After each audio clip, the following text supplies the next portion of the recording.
आपल्या महाराष्ट्रामध्ये एका लेकीवर 4 वेळेस बलात्कार होतो आणि त्याच्यानंतर तिला आत्महत्येस प्रवृत्त केलं जातं, तरी पण महाराष्ट्रामध्ये ती कुठं दिसून येत नाही. ती कोणाची म्हणजे एक असं दिसून येत आहे की एक ही मुलगी आहे, ही डॉक्टर आहे आणि हिची चुकी आहे असंही मीडियामध्ये काही लोक आणि पोलीसवाले फलटणचे दाखवून देत आहेत.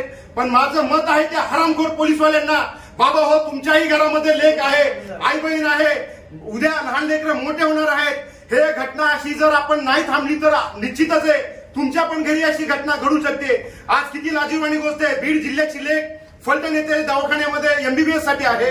त्या बिचारीने प्लेन एमबीबीएस असताना तिने 80 ते 90 पीएम केलेले आहेत आणि त्या पीएम मध्ये स्थानिकचे राजकीय खासदार, त्यांचे पीए, तिथला बनकर पीएसआय आणि एक दोघ जण त्यांचे डॉक्टर यांनी तिला जे पीएमचे रिपोर्ट आहेत ते अनफिट असेल तर फिट द्या, फिट असेल तर अनफिट द्या, तिला वारंवार एवढं टॉर्चर केलेलं आहे. आणि त्या संदर्भात तिने 5 पानाची नोट्स तिने तिथं दाखल केलेली आहे दवाखान्यामध्ये त्या धुमाळ डॉक्टर पशी. पण त्यांनी त्या हरामखोराने सध्या त्या घटनेवर दुर्लक्ष केलेलं आहे. अतिशय तिला एवढा त्रास झाला की त्या बिचारीने तिला आत्महत्या करण्याशिवाय दुसरा पर्याय उरला नाही त्याच्यामध्ये. आमची एवढी मागणी आहे आज अंबेजोगाई उपजिल्हाधिकारी कार्यालयामध्ये की संपदाताई, डॉक्टर संपदाताई यांच्या मारेकरांना एसआयटी गठीत करून जे कोणी आरोपी आहेत त्यांना फास्ट ट्रॅक मध्ये फाशीची शिक्षा झाली पाहिजे. संपदाताई ही अतिशय गरीब घरातली मुलगी होती.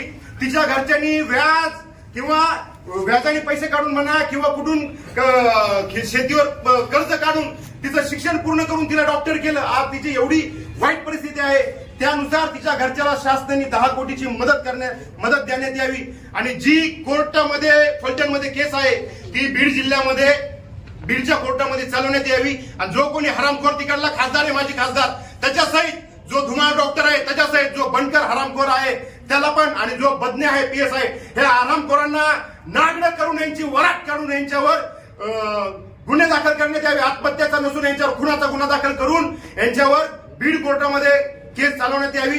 एवढं बोलतो. जय भीम, जय लवजी, जय शिवराय.